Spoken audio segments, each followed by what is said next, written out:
প্রিয় দর্শক আসসালামু আলাইকুম। বাংলাদেশে বেশ কয়েকটি এলিট ফোর্স এবং কমান্ডো উইং রয়েছে। সিভিল ফোর্সের ভিতরে যেমন রয়েছে র্যাব, তবে সবথেকে সশস্ত্র এলিট ফোর্স হচ্ছে বাংলাদেশ নেভির কমান্ডো সোয়াল। এটি দক্ষিণ এশিয়ার অন্যতম কমান্ডো উইং। এদের ক্ষিপ্রতা দেখে সাবেক মার্কিন রাষ্ট্রদূত ডাব্লিউ মজিনা এদেরকে জলজ শার্দুল হিসাবে অভিহিত করেন। যদিও তখন সোয়ার্ডসের নাম সোয়াজ হয়নি। এটা অনেকটাই অজানা তথ্য।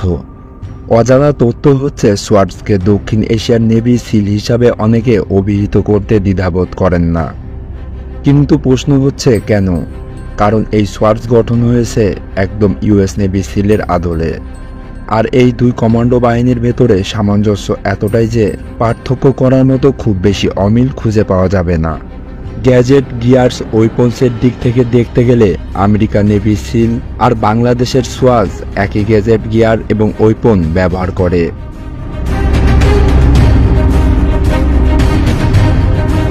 আমেরিকা নেভি সিল এবং বাংলাদেশের সোয়াজ প্রশিক্ষণ অনেকটা এক, যদিও কান্ট্রি স্ট্র্যাটেজিক ভেদে কিছু বিশেষ এবং কনফিডেন্সিয়াল প্রশিক্ষণ থাকে, যেগুলি সব দেশেরই আলাদা আলাদা হয়ে থাকে।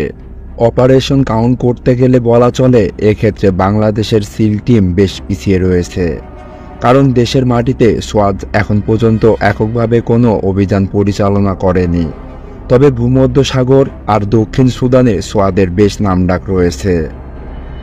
বাংলাদেশ নৌবাহিনীর special warfare diving and salvage বা সোয়াজের কতজন সদস্য তা এখন পর্যন্ত অজানা।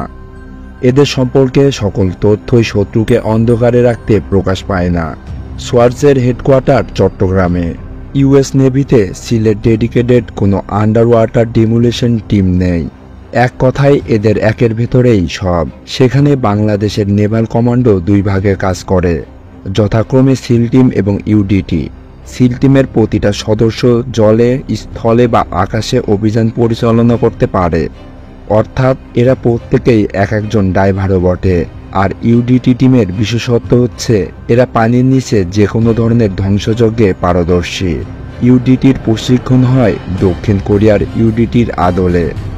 তবে যতটুকু বোঝা যায় এদের প্রত্যেকে সিল এবং ইউডিটি কোর্স করতে হয়। প্রতিটি স্পেশাল ফোর্সের মতো সোয়াজেরও রয়েছে দক্ষ স্নাইপার।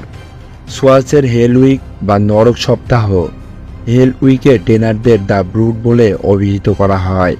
এই ট্রেনিং করতে গেলে মৃত্যুর ঝুঁকিও রয়েছে।